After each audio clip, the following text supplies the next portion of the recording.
Welcome to Arsenal above all. What a difference a week makes.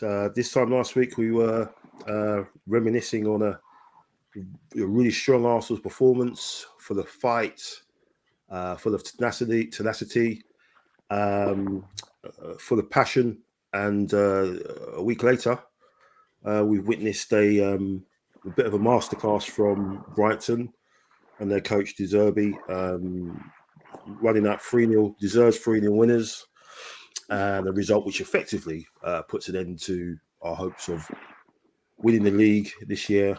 Unfortunately, some people will want to say that it was all about Champions League, but obviously when you're in the position that we were in, you've got to take the opportunity while it's there. So it looks like it's over. Pretty much is, and to go through a painful review of what we witnessed earlier this afternoon, I have Steve and Osakwe. They call me Stepney. How you doing, bro? Yeah, we'll talk about it. Yeah. And, thanks for coming, man, and thanks for your time as usual. And I have Daniel James with me, who actually witnessed it in the flesh, and the guy wants to sit down for the next 45 minutes and talk about it. I don't know what's the matter with him, but he's going to do it anyway. But thanks, Daniel, for joining me. How are you doing? Yeah, it could be better, man. I just gave my kids a nice big squeeze when I got home from the game. Good stuff. So yeah, we after obviously full context, Man City. This was the weekend that a lot of us were thinking there was a chance of a little wobble. City obviously coming off the back of a tough game in the Champions League with Milan and going to Everton for an early kickoff. Thinking, this might be a chance where they might drop points against Everton, who beat Brighton 5-1. Didn't turn out that way. They ran out 3-0 winners. Very, very, very comfortable afternoon. We kicked off later on, and I don't know. It looks like for me, obviously talking to WhatsApp groups and everything, I was like, that's it, it's done. That was the game. I thought they needed to kind of drop points there, and then we, a draw or something, and then we can see what happens. Knowing full well that Brighton are top side, and they proved that. But I'll go with you first, Daniel. What was the atmosphere like in the ground when before kickoff? Because obviously everyone knew the result at City. And I know obviously a lot of people, again, like myself, were thinking, this would have been great if they dropped points. But what was the atmosphere like? And at the start, and do you think that kind of transmitted itself to the players somewhat? The atmosphere was very subdued. It was very subdued. There was quite a few empty seats as well. I spotted quite a few. After we sung the North London Forever song, there wasn't quite that normal roar that goes off before the kickoff. So I think the fans were somewhat a bit subdued by the City result, because they'd all been watching it on the concourses anyway. It was more. I don't know. It wasn't like the I wasn't at the Chelsea game, but the game before that.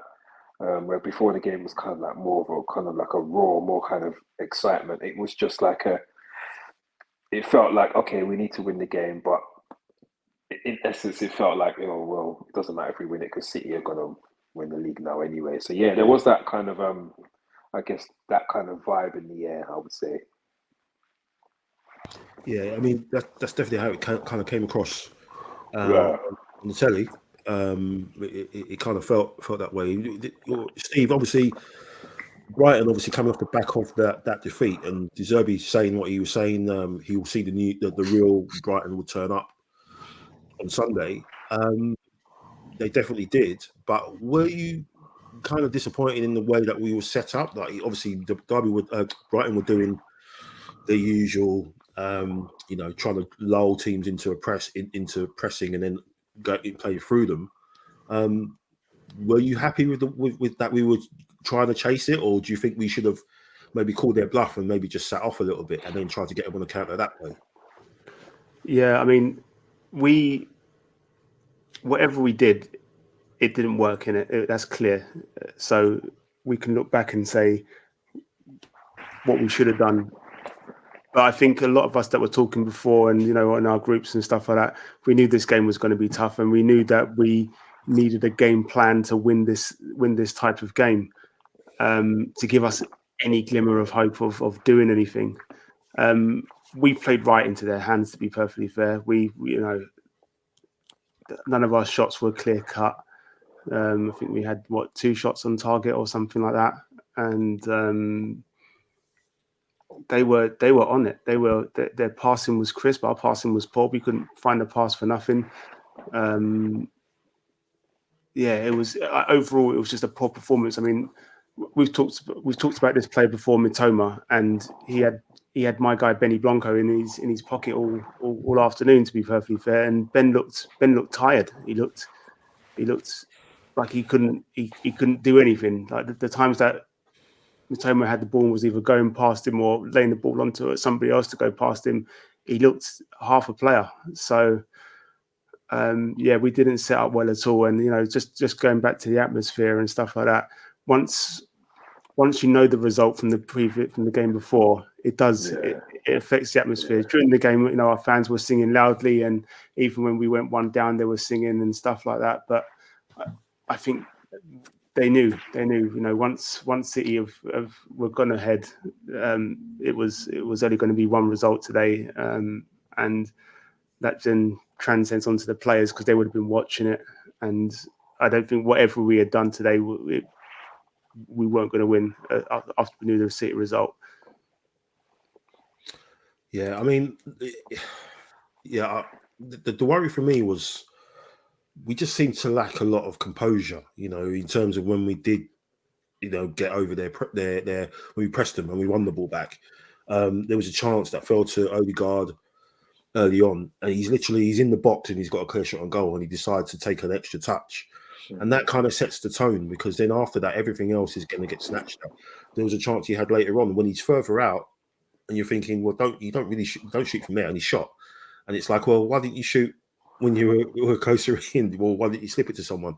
And obviously, going back a bit at the beginning, we've got to say, we normally call out referees and VAR and what have you for when things go wrong, go against us. And I've got to say, I'm surprised that Martinelli didn't get a yellow card for that challenge he made on Mitoma. We've got to be honest and say that. Gary Neville was asking for a red card, but Gary Neville would ask for that. Some people say he should have got that, but then the referee letting that go then allows Caicedo to take matter into his own hands by leaving one on Martinelli, which then sees him leave the game. Again, he doesn't get a yellow card for that. So again, it's the old referees influencing the games, even though people say, oh no, they don't, everything evens itself out. Well, it didn't, because our player came off, their player ended up having a tremendous game, as you said, Steve. He ended up absolutely cooking Ben White. He started on the left, I think, at the beginning, and then he went out on the right at the beginning. He was on Tierney's side, because obviously that's where that situation happened, and he was there trying to draw Tierney out. And then he went over to the left-hand side, and then he just gave Ben White and Saka, I should say, an absolute nightmare down that left-hand side. But I don't know. I mean, is it Dan, the way Brighton were playing, the way that they were setting things up to get out of the press? Was you impressed with that? I mean, was that getting people's backs up, or you just think it's just a really good way of, these coaches that we seem to be coming along, and evolution in the way people build up, get attacks, whether it's through the middle or down the side. But I've got to say, I was really impressed with how Brighton were playing, and the way they just dominated. A lot of the possession in the first half was in their third. It seemed, there wasn't that much dominant possession up at our end. It was more sort of attack, vertical attacks. But at the back, they were pressing, having the ball around there a lot, and they were, obviously getting a lot of possession up. And again, Gary Neville on TV was going. Obviously, you wouldn't have heard it, but he was going crazy, saying, "Oh, this is like a amazing this performance." But I thought it was sort of passive possession. They were getting the ball at the back and they were popping it back. They weren't really creating a lot of the chances. It was us really who had those clear-cut chances. But what did you think of? We've got to give credit to the team, opposition times, and what do you think of their performance overall, Brighton, the way they played? Yeah, I said on my vlog, that Brighton were very impressive, and can't really take nothing away from them for their performance. It was a lot of passive possession, but to do that at the Emirates, beat us at our own game, popping the ball around, the little ones, a lot of one-touch football, man, in the spaces. They were excellent in possession. They just basically teased us. They did to us what we do to most teams, to be honest with you. But it's just that their midfield were a lot more. They were a lot more tenacious. They were a lot more dominant. Casado was actually playing right back, and he was popping into the midfield. It seemed kind of like the whole inverted fullback thing. So he was adding numbers to the middle. Yeah. It was just so effective, man. We had no answer for it. We couldn't press them because they were moving the ball around too quickly. Their wide forwards were coming back really well to help out. Mitoma, as we said, was fantastic. They're just, as a unit, they were so good. But I think in as much as they had the possession that they used really well, we were poor at in terms of chasing the ball and putting the tackle in.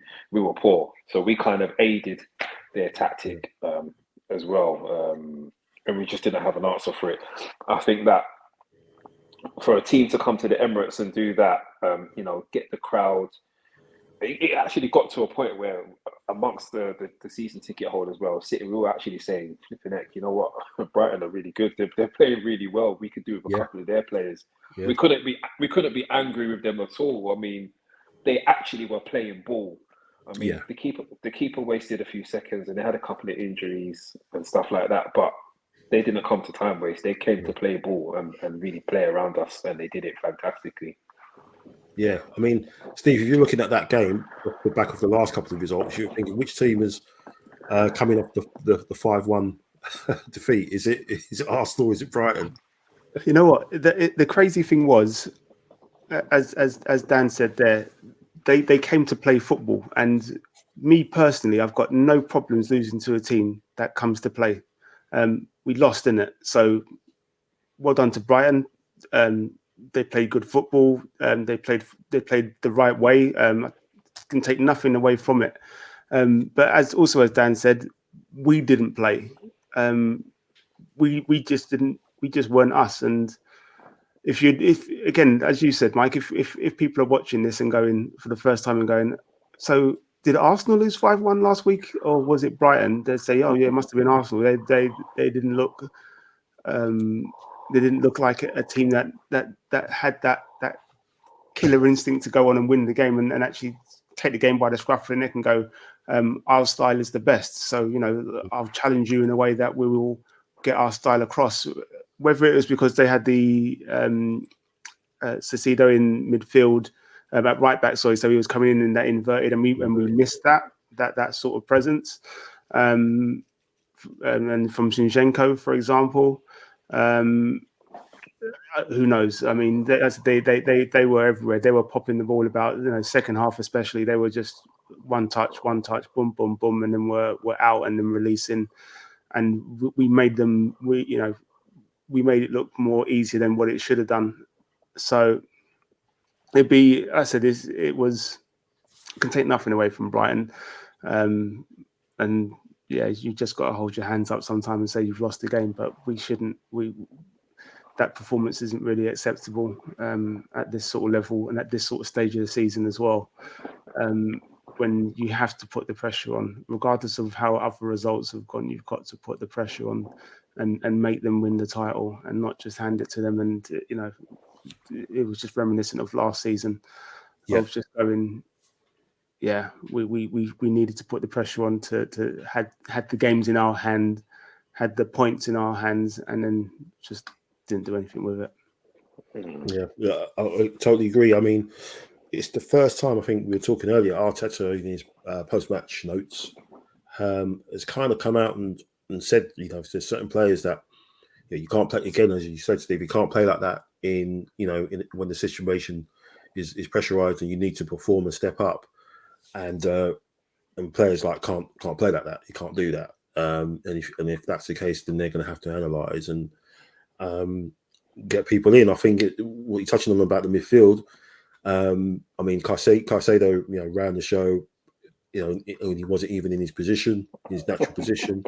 Obviously, he had a big influence in getting Martinelli out of the game, because I know Martinelli had a good game up there and he scored a goal up there, with his counter attacking, and he does carry the threat at home mainly, in some of the games at home. But what today showed me again was the two guys that got substituted were Jorginho and Xhaka.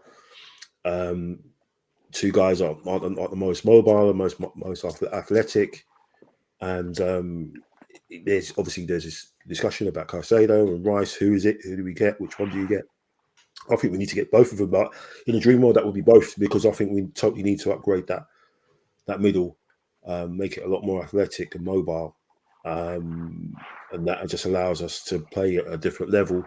But what are you thinking, Daniel, in terms of that, having seen that and how they just played around us, and McAllister, doing what he was doing. Billy Gilmore was popping the ball about and stuff as well. This is a guy that hasn't really featured, but he starts to kind of come in. This ties into something I'm going to talk about later in terms of the transfer targets, and this is put this even more under the microscope in terms of this supposed we're at phase 3 of the process, and the next phase is 4, where we've got to just get the guys in who are going to be first choice, no second choice business. These we need to get our top targets. What would you do in midfield in terms of that? Would you be looking to get the both? If you're ambitious and everything, you try and get both of them in. But what would you do in that regards? Again, I said this on my vlog as well. I said our midfield looks immobile, looks tired, looks old, basically. Xhaka and Jorginho were overrun today against that Brighton midfield. I think they don't get me wrong, they're good players, good squad players, but I think you need to have a variety of players for different games. And for today, we could have done with a Caicedo, with a Declan Rice, someone like that who just can cover ground quickly, who can snap into the challenge, who's strong, tenacious. Jorginho and Xhaka are good players, don't get me wrong, but for me, we should be going out and getting first class starters, really. People who can help to dictate the pace in these kind of games where other teams like to have the ball and play as much as we do. And I said as well that I don't know, maybe this is another conversation, but Partey, man, his drop in form is alarming. The second half, it did it last season as well, I believe. Yeah. Second half of the season, just shocking. Like, I think we said earlier, Mikey, that having him on for that last period of time was just like having 10 men. Yeah, it literally was. Literally was like playing with. It was like playing with 10 men. He was just jogging around, just misplacing passes. It just did not look. I don't know if his best years are now behind him. He's coming up for 30 now. I think that midfield needs a lot of work. I don't know whether we keep Xhaka and Jorginho and Partey. Well, Partey will still, but do we keep Xhaka and Jorginho, or sell one of them and keep the other as a squad player and then sign a Caicedo or Rice? There's a lot of questions out there. There's a lot to be done in that midfield. So I believe you're right. There's a lot of work there to be done in that part of the team. I think in all departments now, especially, we can see that we thought we were okay, but it's looking like going back into defence. Tomiyasu, they're saying he's not going to be. It's going to be a while before the timescale they were looking at. They've pushed it a bit, so he might not be back until maybe September, October. That's quite big. And obviously, yes, the midfield. You've got people like El Neni who's back on the training ground. He's jogging and everything, but then you've got him. You've got Lokonga as well. Obviously, that comes in. Obviously, it looks like he's going to get pushed. He's going to get sold. Obviously, And then he's signed a new contract, hasn't he? An extension, I believe. What's going to happen there? Jorginho's on a short-term contract. This talk about Saka. Partey's looked like he's just fallen off a cliff again. But I'll ask you, Dan, in a bit. But Steve, obviously touching on that, looking where we need to go. Obviously, we're guaranteed second. We're in the Champions League. This for me is obviously the next. This is what all thoughts are really for now. How many players do you think we need? Firstly, what are your expectations for next season? And to meet those expectations, how many players do you think we need to plug into that first team that you saw or the first team when they're all fit? Okay, let's be brutally honest here and just say there are a lot of top teams in European football that require a lot of top talent. So that's the honesty part. Again, to be honest again, is you say Man City will be there or thereabouts because they're always there or thereabouts. So again, that's the honesty part. What we do need though is we need a right back. Trusty's at Birmingham. Does he come back and fit into the fold, or are we going to sell him? What we do need is another centre back. As much as I don't like to criticise players, it's more of their situation and down to the manager playing them if they're good enough or not good enough, whatever. But we do need to upgrade on Holding. Holding is good to have around the squad, but he's not a starter. And if he's taken up a wage, then we should look to move on from him. So that's a right back, a centre back, and then we're looking in midfield. You both said it. We need 2 mobile young midfielders, but we also need them to have the right kind of experience as well. As we saw with Zerbi, he looked good, but he didn't have the right kind of experience that we needed from him. And then we took time to get him out on loan to give him that experience and everything else. So you're looking at a minimum of 2 players in midfield.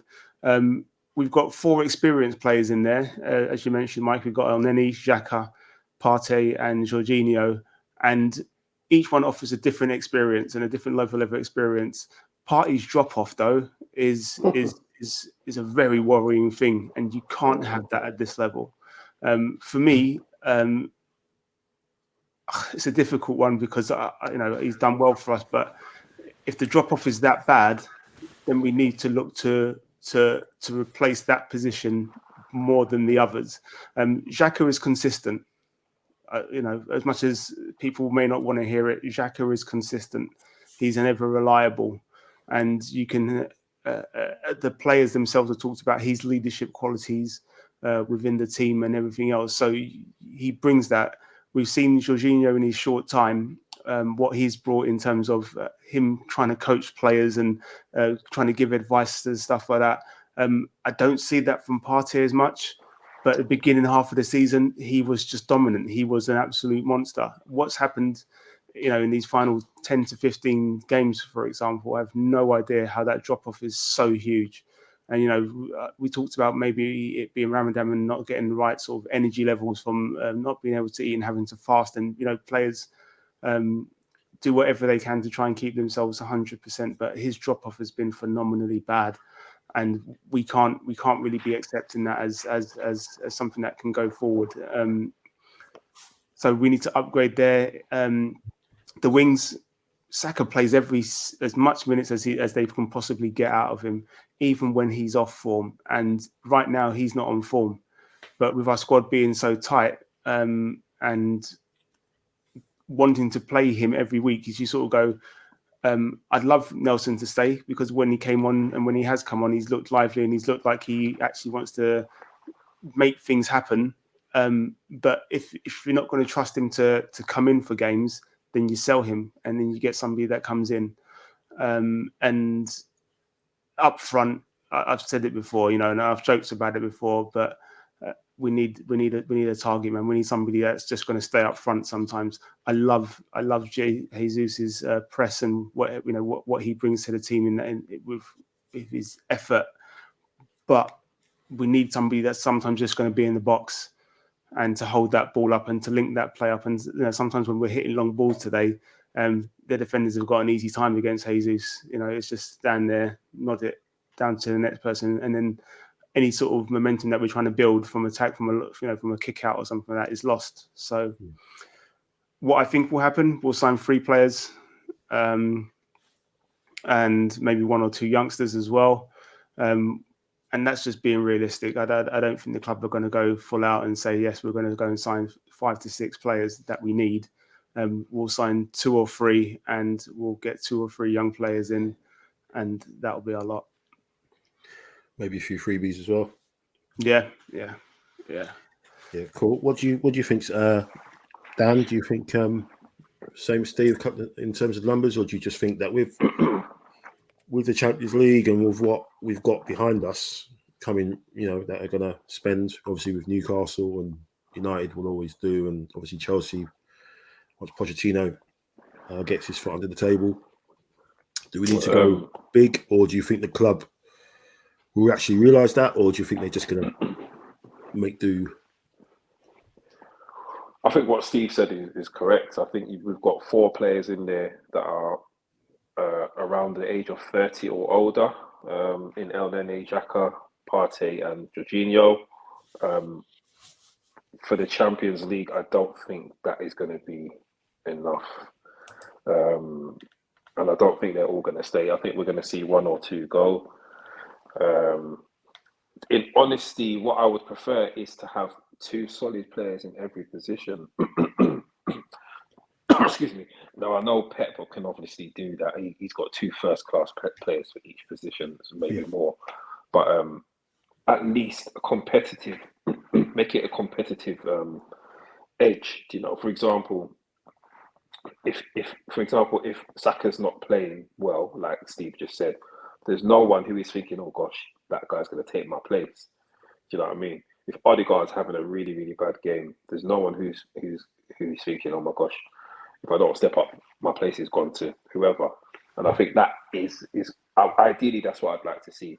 2 solid players for every position. And Steve, I think you're right.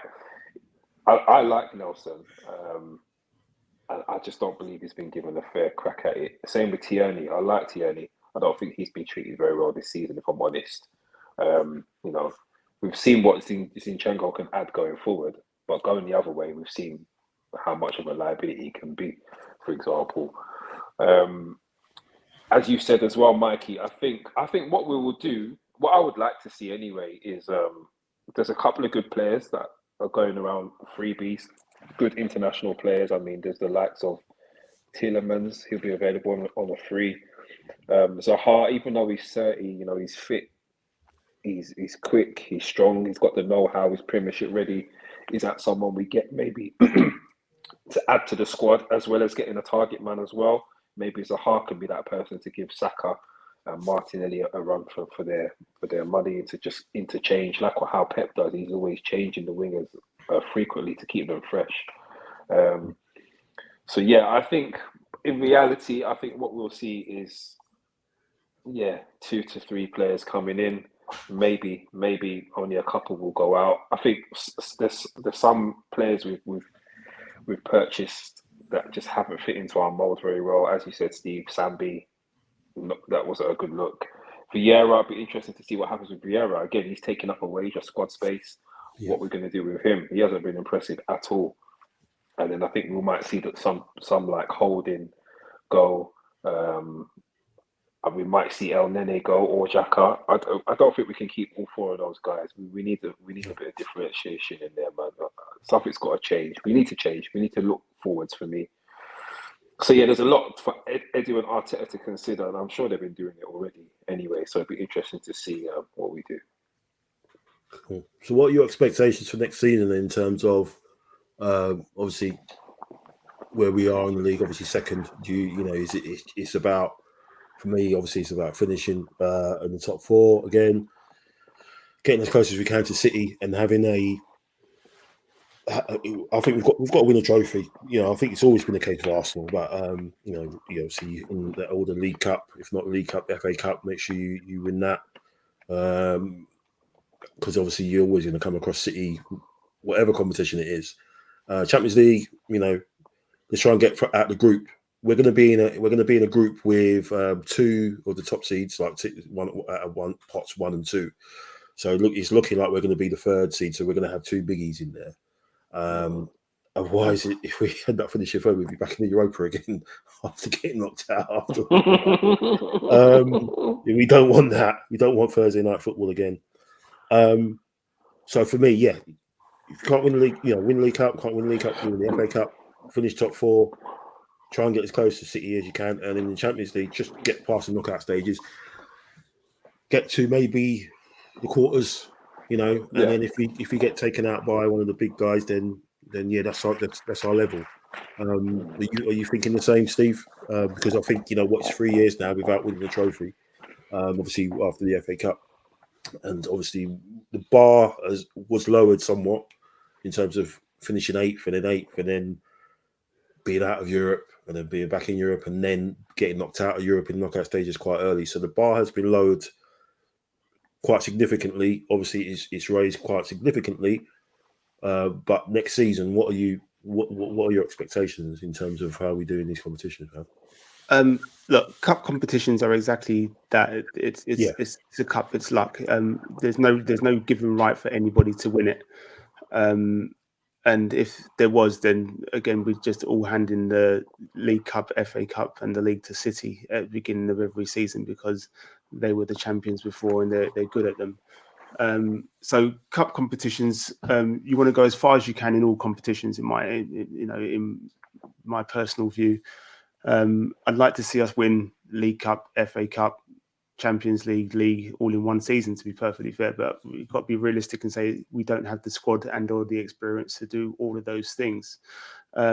So league, I think for me, we're back at the table and we're back challenging for the title, and that's what we need to maintain next season. We need to maintain that level of we're going to be fighting City for the title. There'll be other teams as well, of course, but I want us to be in that top 2 of challenging for the title again next season. We don't drop below that now. That's the standard.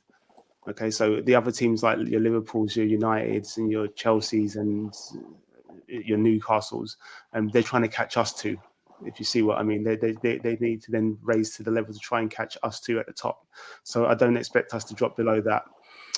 With the Champions League, we have to get out the group stages. We just need to get out the group stages by hook or crook, and it'll be interesting because Arteta's record in Europe isn't particularly great. It's not bad, but he's not got much experience in there. So what we do there is going to be interesting, but we have to get out the groups. That's first and foremost.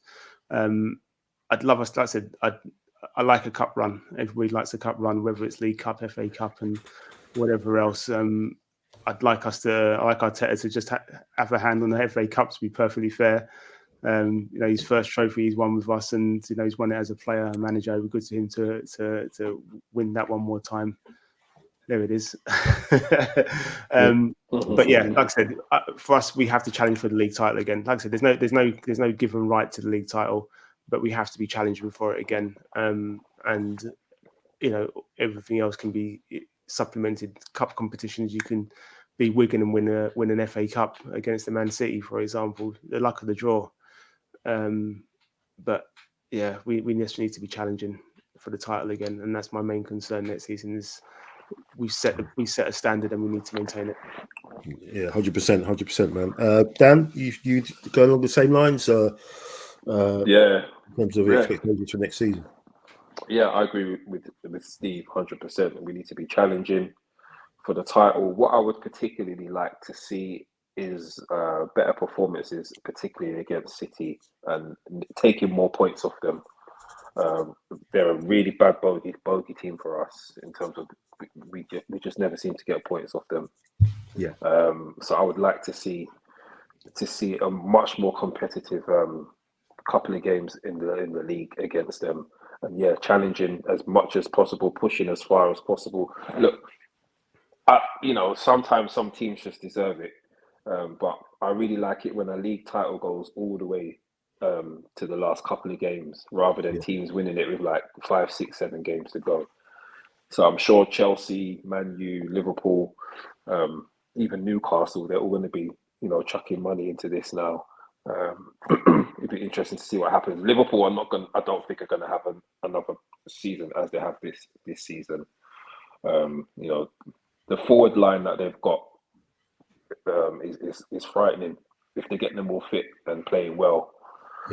They've got 5 or 6 forwards they can interchange easily. Once they sort that midfield out, and once they sort that midfield out, and now that they've got Trent playing in that inverted fullback position, I think they're going to be lethal next season. If I'm honest, they're like us. They need to sort out that midfield. They've needed to do that for a good few years, and so they're pretty much in the same boat as us. I mean, I totally go with what both of you say, and obviously touching on what I said earlier in terms of what we hope to go for, because obviously this season it was all about at the start. Obviously, all about top 4, and then we got knocked out of the League Cup, and then it was like, okay, now we can concentrate on the FA Cup and the Europa League, and then we got knocked out the FA Cup, and it's we've got bigger fish to fry. We can concentrate on the Europa League and the league, and then we got knocked out Europa League, and it's we've even got bigger fish to fry. We can win the league now, and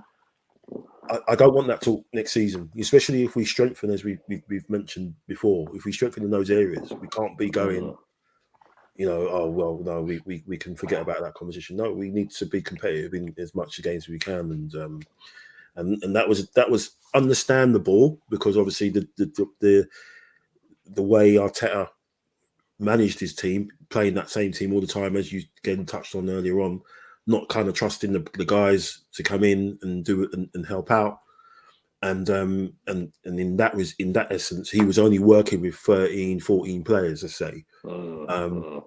Next season, when we've got the players, he needs to be working with 16, 17 players or maybe 18 players that he knows that he can interchange and the level won't drop. That's the thing. You've got to look at City. City have got 2 first teams that would effectively finish in the top 4 if they were allowed to play, whatever. Yeah. So we're not going to get to that level yet, but we've got to be looking at that way and looking at how effectively look. I think today, didn't they rest Grealish, De Bruyne? Didn't start. There's one other name on this. Like that. Do you know what I mean? When the team does that, we wouldn't go into that game today, and despite his form, he wouldn't have dropped Saka and Odegaard, would he? He wouldn't have done that. No way. So that's the kind of level that we need to get to, and that's why I think this summer is massive, is key. If we're serious, and we're serious about maintaining a level, the standard that you set, Steve, where we are now, we have to hit that transfer market hard and get our targets in, our number 1 targets in. Not okay, we can't get. We need to. Arteta's got to give them the list. And Edu and Richard Garlick, they need to do the job. They need to get those guys over the line. Only again because it goes back to Roy Keane was saying, Arsenal looks leggy and tired. Hang on a second. Brighton are the team that have got all these games in hand to play, and we've had 1 game a week for the last 3 months. Exactly. So I don't. I think it's the pressure that got to them, rather than them being tired, and it affected them. But that's another. I think it's Mike. I think it's mentally. I think the players, when you're mentally jaded, you look tired, so your performance is tired, and I think that's more what he meant. Like I said, when it comes to our squad, I've said it at various times during the season. You just need to use your squad better, and you need to trust players. For the West Ham and Bournemouth games, for example, we played Vieira in 1 game, wasn't it? And who was in the other game? I can't remember now. And for that game, you go, well, you brought in the experienced guy for those sort of situations, and you need to. I'm sure he will do. He'll analyze his own performances as a manager and what he could have done and done better and done differently. And that's one of the things that he'll have to look at. It's just going, right, I need to manage my squad better. I need to know that, the way I'm taking Martinelli off after 60, 70 minutes each game is maybe I need to be doing that with Saka as well. And then when he's not on form for a couple of games, maybe I need to take him out of the team. When it comes to up front, it's Jesus starts. Yeah, we get that. But we've seen with City this season, even when Haaland is fit, sometimes you just go, yeah, I'm not going to start him this week. I'm going to let the other guy start. He's been playing 20 minutes, 20 minutes, 20 minutes, 30 minutes here, whatever. So I'm going to bring in the other guy and let him have a couple of games. And that's Alcaraz for them, or sometimes even Gundogan, who if he plays as the false nine or whatever. But you've got to manage that, and you've got to realise that sometimes you've got to just use your squad, and you've got to use it to as much as you possibly can. And I just think that's one of the things that Arteta will go away and have to learn very quickly, and how to use his squad. Yeah, absolutely. I think one thing I would like to see next season, and I'll say this for Dan, especially for his heart rate. I think I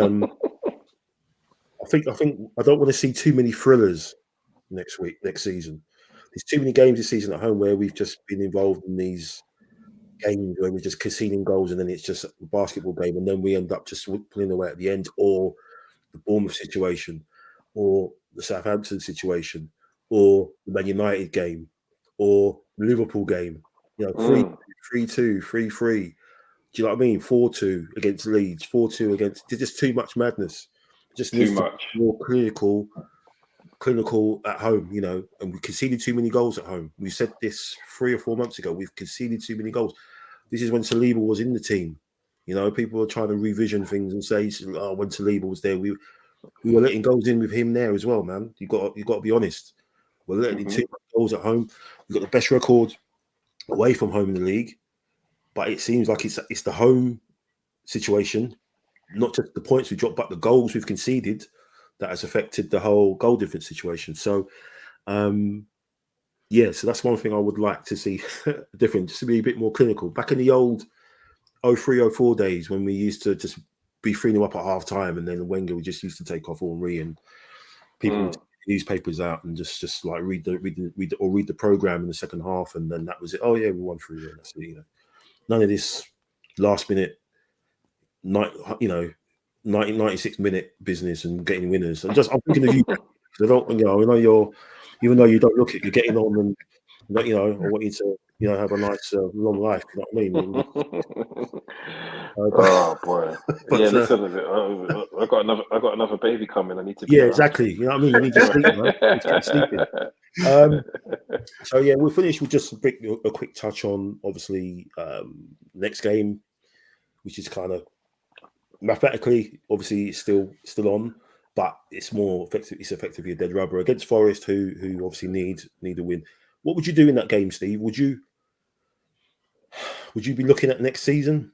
Can you look at next season with what he's got available? Maybe change the system or personnel? Would you start Eddie, for example? What would you do in that one, or would you stick and be honest and try and play your strongest team and try and effectively make City win it? You've still got to play your strongest team. There's no point making these wholesale changes at this stage. Like it makes no difference. If you've not trusted the players before, then you're not going to trust them going forward. So he's now been manager for long enough at our club to go, these are the players I want, and these are the players that I need to move on. And again, he'll have to go through that process of going, right, here's who I want to keep, and here's who I need to move on. So just giving players like minutes for the sake of giving them minutes, there's no point. There's players that need minutes, and Smith Rowe has had the injuries, and I think next season he will get more minutes after he's had a pre-season. I think Vieira will stay. Didn't have a good pre-season, came to us injured, so I think he'll get a season to see what he can do. And in that process, for players like Vieira and Smith Rowe, it's getting themselves fit. Okay, so not just like match fit, but getting themselves fit, bulking up a little bit, and putting in the miles and the running, like the cardio work. So yeah, I don't think we're going to see many changes to that 11. You know, like I said, the things that have cost us this season is the conceding of goals and the individual errors. So many individual errors that have led to goals. You know, 3 today, for example, and that's just not acceptable. Yeah, shocking goals. Yeah, terrible goals. You know, in Kiwior, you know, we did talk about it earlier, but getting sort of his ankle or Achilles sort of stepped on. Did he go? You know, I thought he was a little bit soft. But people say, yeah, he was fouled. We've seen him given. But yeah, I just thought he was a bit soft, really. I think he could have just the ball was in the danger area. You know, just defend it and then kind of go down. You know. With that one is like again, I thought it was soft. You know, you do try and stay on your feet, and usually you wait for the whistle and then you go down and go, oh look, you know, my ankle, my foot, and this, that, and the other. And but one thing that I'll always bring up every now and again is when we played, I think it was Wolves, was it? And David Luiz got sent off for that challenge when he was just running behind the guy, and he go, well, it wasn't actually a challenge. He wasn't actually trying to play the ball, and that's why he got. That's why they got given a penalty, and then he got sent off. So if that's the level of a foul, then that's a foul. Take nothing, like I said, takes nothing away from the result because you know we still would have got beat today, I believe. But that's a foul. But at the same time, the defender, especially as your centre back, and I don't care what other people said. Oh, he's a centre back. He's supposed to be big and strong. All your players are supposed to be big and strong. So you're all supposed to just stand up, and when those moments come, if he had just been standing there,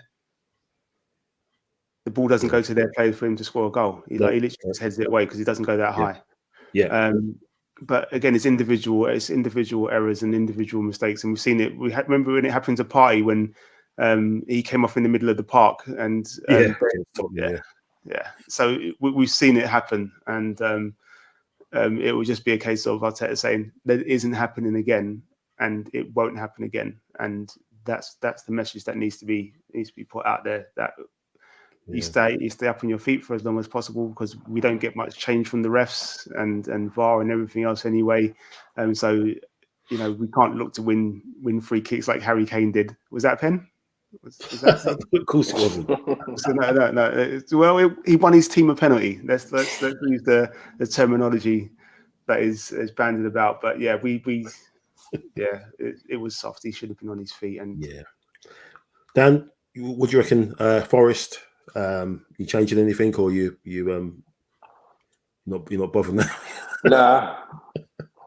No, I am bothered because I do want us to get as much points on the board and at least finish as close to City as possible. And you know there is that remote possibility that after seeing how they played today, that Brighton could do a number on them, for example. And they got to go to Brentford on the last day. That's going to be tricky. But I think they need to drop points in all their remaining games now, all 3 games, don't they? They've got Chelsea next, haven't they? So Chelsea at home. I think if they win that, then that's it, right? That's it. Yeah. They've got Madrid obviously midweek, and then they've got Chelsea. They beat Chelsea regardless of what happens. And to what gets us, they've won it. So. Okay, so cool. I'd keep it. I'd keep it the same. The only thing I would do is, as Steve said, he's taken off Martinelli. 60, 70 minutes. Why not do the same to Saka? Give Reece Nelson a bit more minutes. That's the only thing I would do. The only other thing I would probably look at is what to do in the midfield, man. Probably have to give Xhaka and Jorginho another go. But Partey looks awful at the moment. He looks cooked, man. He just looks absolutely finished.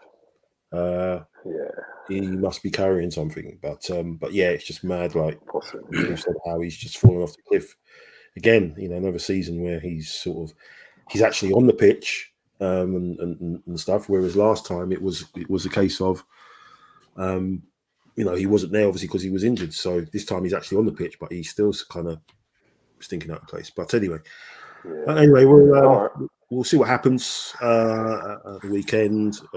Thanks for your time, gentlemen, as always. It's funny. This time last week we were devouring some magpie, and this weekend some crafty seagulls have nicked our chips, and that's it. It's like circle of life or whatever it is you want to call it. But yeah, so thank you for your time, gentlemen. We'll be back next week. And don't know what we'll be talking about, but hopefully it'll be 3 points and a good result against Forest.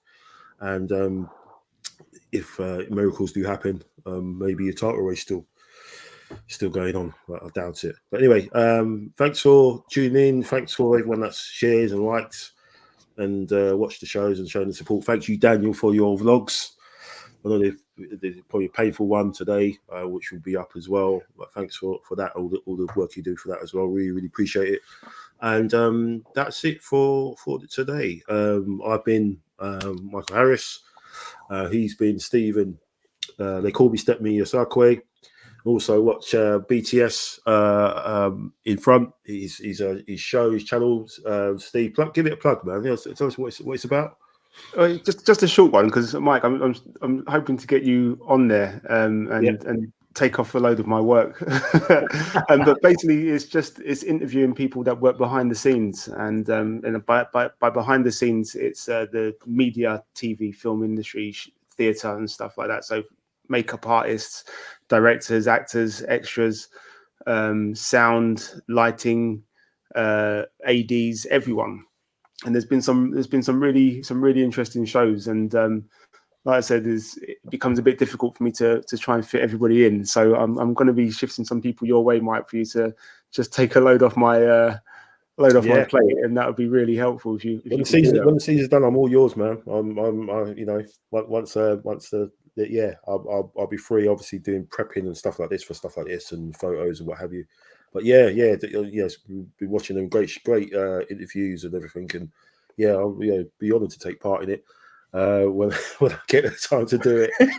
Appreciate that, but please check that out. Give Steve a like and subscribe to his channel. So again, appreciate all the help you're giving me and support for this. Thank you, Mike. As well, and obviously, last but not least, we've got Daniel James all in black after what he witnessed today. And, it's a funeral, man. He's gonna console himself. Maybe, I don't know if he's gonna have a little tipple now, maybe some rum or something just to down it, or whiskey, brandy, or Courvoisier. What's your tipple, man? Normally, man. I've got a rare nephew in the cupboard. Oh, rare nephew. Oh, there you go. Man's going 2-footed. He's going 2-footed in the bottle, man.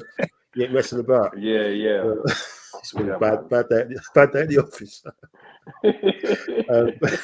So look at that. He's showing off his collection up there. Oh, there you go. All right, mate. All right, go on. All right, but no, thanks so much for your time, guys. Let's see what happens next weekend, and keep see if the boys can bounce back and keep fighting a good fight. So, to say, come on, you Reds. Come on, Arsenal.